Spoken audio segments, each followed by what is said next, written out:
人类特有的宝藏觉知，为什么创世者没有？今天让我们再向精神世界的更深处进发。本期内容可以让你回答以下4个问题。问题1：为什么越想觉知到觉知，就越觉知不到觉知？问题2：为什么觉知无法直接从觉知到觉知来实证自身是存在的？问题3：为什么觉知只能间接从觉知到正在觉知某某来实证自身是存在的？问题4：为什么某些外星人和创世者没有人类所拥有的这种觉知？今天就让我们更深入地探索，我们到底觉知到了什么。上一期说到，觉知透过觉知到正在觉知某某来实证自身是存在的。这一期将会带着观众了解到，正在觉知某某中的觉知其实不是真正的觉知，而只是我们对于觉知是什么的记忆。所以我们以为我们已经觉知到觉知，其实我们依然从未真正觉知到觉知。既然觉知无法觉知到觉知，为什么上一期又说觉知透过觉知到正在觉知某某可以实证自身是存在的？在新的内容展开前，先让我们回顾上一期的内容。上一期的内容，以我思故我在为例，实证觉知自身是存在的。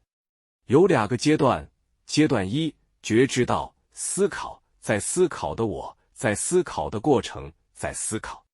阶段2：觉知到觉知，在觉知的我，在觉知的过程，在觉知。在第2阶段实证了觉知自身是存在的。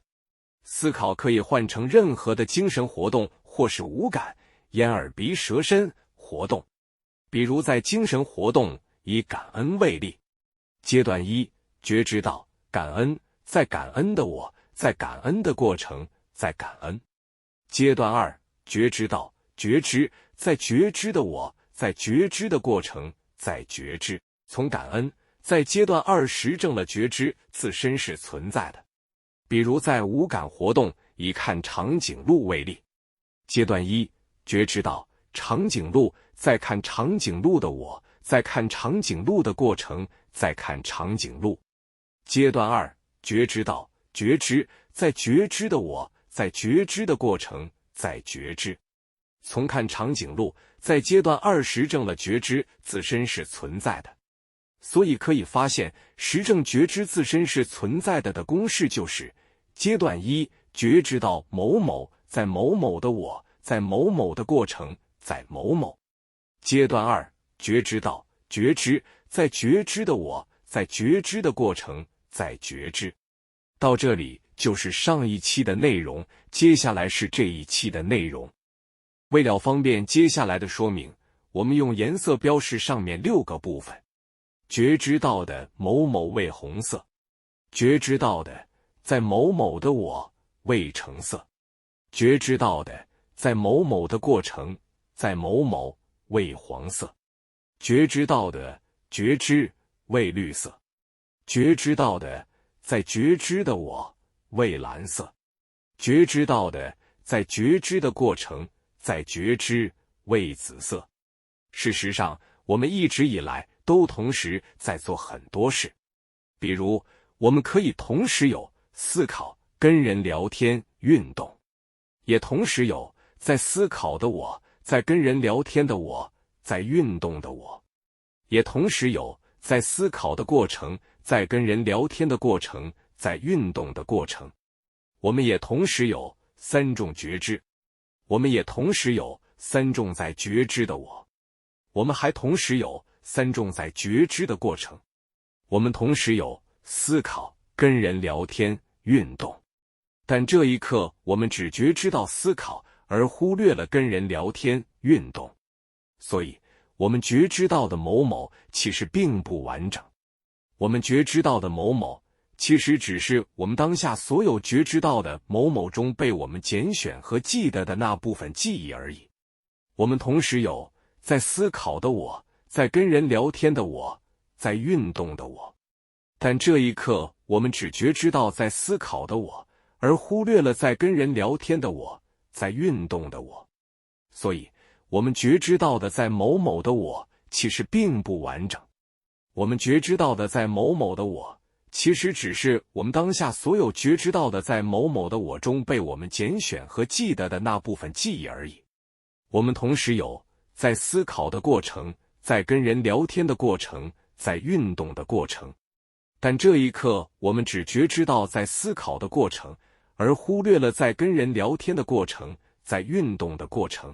所以，我们觉知到的在某某的过程，在某某其实并不完整。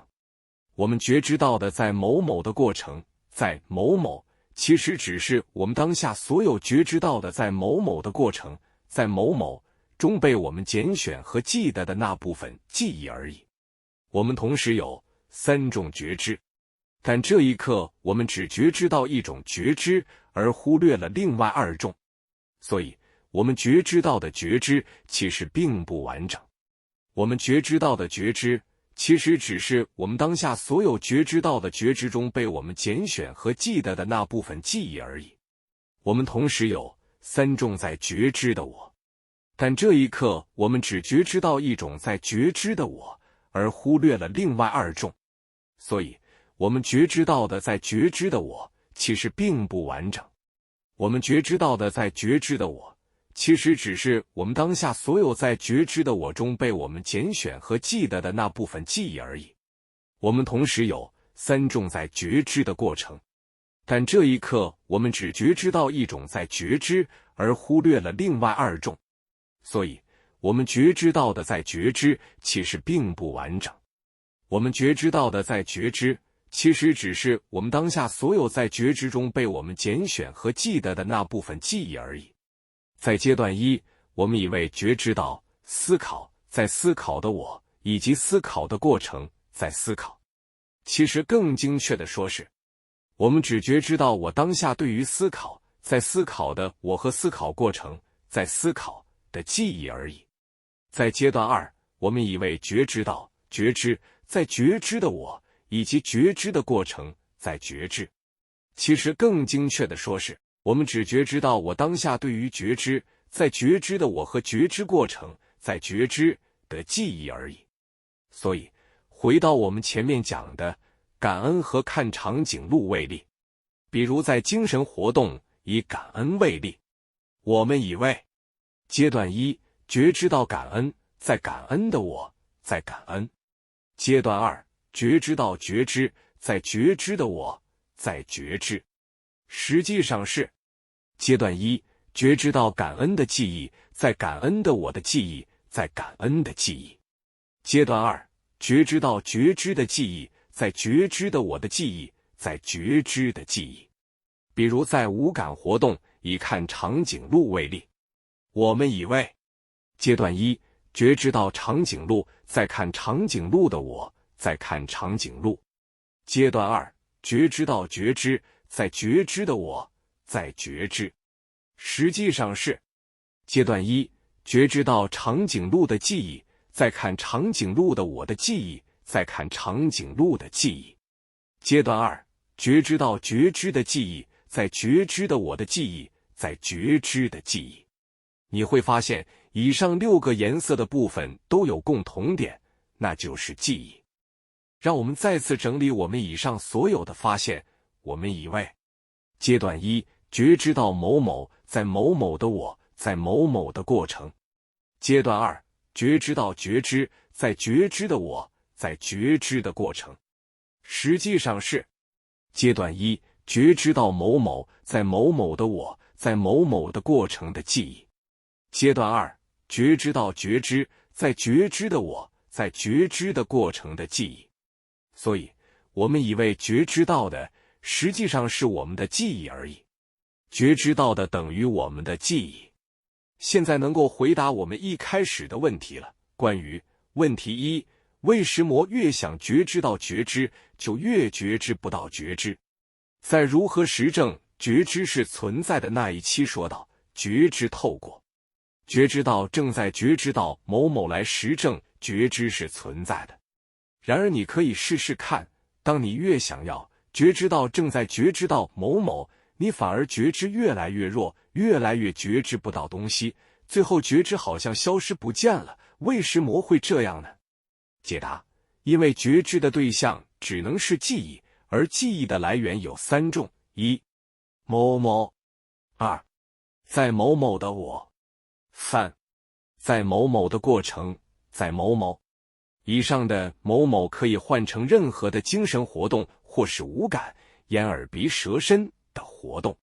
然而，觉知本身不是记忆，所以越想觉知到觉知，觉知的对象就越是脱离记忆，而越是脱离记忆，导致觉知越来越没有记忆为对象。当觉知完全聚焦在觉知，觉知也就完全没有记忆为对象，觉知就消失了。因此，觉知就完全觉知不到觉知了。所以，觉知越是想觉知到觉知，就越是觉知不到觉知。问题二：为什么觉知无法直接从觉知到觉知来实证自身是存在的？解答：因为觉知的对象一定是记忆，也只能是记忆。然而，觉知本身无法成为记忆，所以觉知本身无法成为觉知的对象。所以，别再说你能觉知到觉知了，你是无法觉知到觉知的。你以为你觉知到觉知，实际上你觉知到的不是觉知，而仅仅是你对于觉知的猜想、观念和概念等等形成的记忆。人是无法觉知到觉知的。问题三：为什么觉知只能透过觉知到正在觉知某某来实证自身是存在的？解答：因为觉知无法成为记忆，但是对于觉知的猜想、观念和概念可以成为记忆。我们无法直接觉知到觉知，但可以觉知到跟觉知有关的记忆。这就是为什么即使我们无法觉知到觉知，无法从觉知直接证明觉知是存在着的，依然不妨碍我们对于觉知是真实存在着的那种不证自明的踏实感。因为凭着生活中无时无刻都能觉知到觉知的影子，也就是觉知到我们对于觉知的记忆，我们就能随时为自己证明觉知是存在住的。问题四：为什么某些外星人和创世者没有人类所拥有的这种觉知？解答：我们在人类的觉知是怎么来的那一期的视频说到，某些外星人和创世者只有觉而没有知。更详细的说法是，有记忆的生命才可能拥有觉知。记忆存在是觉知存在的先决条件。因此，对于那些没有记忆系统的外星人和创世者而言，就无法生成人类的这种觉知。他们虽然有觉察，但是因为没有记忆系统，所以觉察无法以记忆为对象，因此他们的觉察无法形成觉知，也就没有觉知。所以那些没有记忆系统的外星人和创世者，他们就没有人类的这种觉知。结论一：为什么越想觉知到觉知，就越觉知不到觉知？解答：因为我们无法觉知到觉知，因此我们越想觉知到觉知，就越觉知不到觉知。二：为什么我们无法觉知到觉知？解答：因为觉知的对象一定是记忆，也只能是记忆，而觉知本身不是记忆，所以觉知本身无法成为觉知的对象被觉知到。因此，觉知无法觉知到觉知，所以觉知无法从觉知到觉知来直接证明觉知自身是存在的。三：那么我们怎么证明觉知是存在的？解答：因为虽然觉知本身不是记忆，但对于觉知的猜想、观念和概念可以成为记忆。只要成为记忆，就能成为觉知的对象。因此，觉知可以觉知到对于觉知的猜想、观念和概念形成的记忆。所以，觉知可以从觉知到对于觉知的记忆，也就是觉知到正在觉知某某来间接证明觉知的存在。四：为什么某些外星人和创世者没有人类的这种觉知？解答：因为他们没有人类的记忆系统，所以他们的觉察无法以记忆为对象，因而无法形成觉知。因此，那些没有记忆系统的外星人和创世者就没有人类的这种觉知。